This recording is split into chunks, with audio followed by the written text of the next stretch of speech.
على عباده الذين اصطفى اما بعد فاعوذ بالله من الشیطان الرجیم بسم اللہ الرحمن الرحیم۔ معزز محترم محتشم سامعین حضرات، 15 جون بروز سوموار 2021 کا یہ درس قرآن انشاءاللہ سورۃ النساء آیت نمبر 160 تا 162 پر مشتمل ہوگا انشاءاللہ۔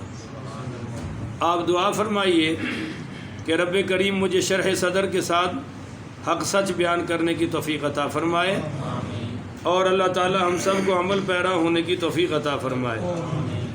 160 آیت میں فرمایا کہ فَبِظُلْمِهِمْ مِنَ الَّذِينَ هَادُوا، کہ ان کے ظلم کی وجہ سے وہ لوگ جو یہودی ہیں، ہادو یہ ہے اصل یہودیوں کے لفظ، اس کے دو معنی ہیں۔ ایک تو حضرت یعقوب کا بیٹا تھا یہودا، ان کی اولاد کو یہودی کہا گیا، اور ایک یہ ہے کہ جب بچڑے کی پوجا کے بعد انہوں نے توبہ کی تو کہا انا ہدنا الیک، اے اللہ ہم تیری طرف رجوع کرتے ہیں، ہدایت حاصل کرتے ہیں، اس سے ان کو یہودی کہا گیا۔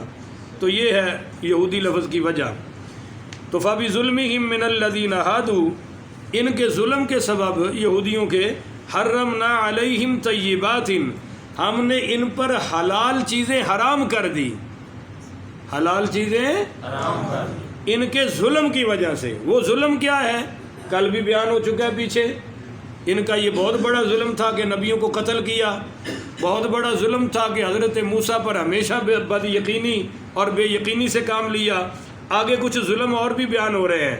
تو فرمایا ہم نے حلال چیزیں ان پر حرام کر دی، سبب کیا بنا؟ ان کا ظلم۔ بولیے ان کا ظلم۔ اب حرام کیوں کی؟ تاکہ ان کی روزی تنگ ہو اور عقل ٹھکانے میں آ جائے۔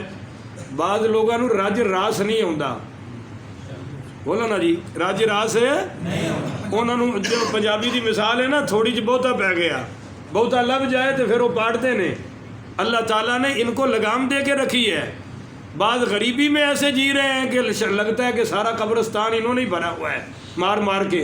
اگر اللہ تعالیٰ ان کو کچھ دے دے تو میرا خیال ہے اپنی گلی اور محلے میں کسی کو چلنے کے قابل رہنے، تو اللہ تعالیٰ نے اوقات میں رکھا ہوا ہے۔ یہ نہیں ہے کہ جس کو تھوڑا مل رہا ہے اللہ کے پاس ہے نہیں ہے۔ اللہ کے پاس تو خزانے بھرے پڑے ہیں۔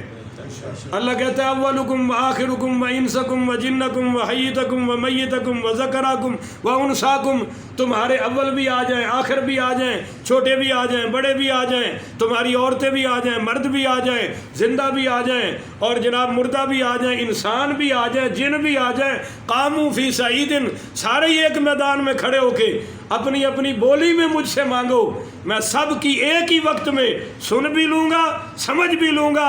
اور میرے محبوب ان سے فرما دے کہ سب کو سب کچھ منہ مانگا، اگر میں اللہ دے دوں تو سب کچھ سب کو دینے کے بعد، سب کو سب کچھ دینے کے بعد میرے خزانے میں اتنی کمی بھی نہیں آتی کہ سوئی ڈبو دو تو بہتے دریا سے قطرہ کم ہو جاتا ہے۔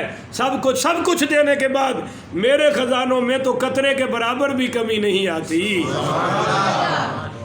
مگر حضور پاک صلی اللہ علیہ وسلم نے فرمایا کہ ان الرجل بذنب لا يحرم الرزق، کہ بندہ اپنے گناہوں کی وجہ سے اپنی روزی سے محروم ہو جاتا ہے، اپنی آنے والی روزی سے بھی محروم ہو جاتا ہے۔ اس لیے فرمایا یہودیوں کی احلت لہم، کہ جو ہم نے پہلے ان پر حرام کی تھی طیبات، اب وہ ان پر حرام کر دی ہیں۔ وَبِصَدِّهِمْ، اب ذرا ان کے گناہ سنیے گا، وَبِصَدِّهِمْ عَنْ سَبِيلِ اللَّهِ كَثِيرًا، یہ لوگوں کو کثرت سے اللہ کے راستے سے روکتے تھے۔ بولیے جی، اللہ کے راستے سے بھائی کیوں روکتے تھے؟ اہل کتاب تھے، اہل العلم تھے، اور لوگ ان سے مسئلے پوچھتے تھے کہ یہ جو آخر الزمان نبی ہیں ان کے بارے میں تمہاری کتابیں کیا کہتی ہیں؟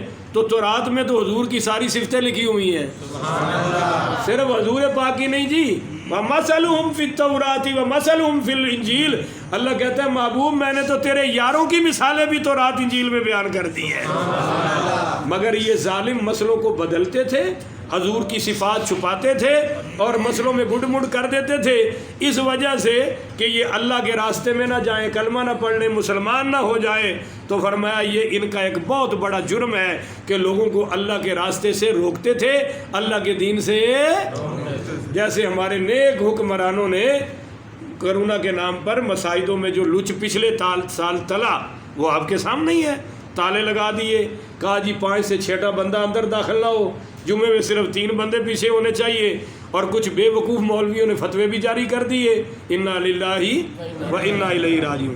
لے جی یہ مسئلہ تو حل ہو گیا، اب اگلا مسئلہ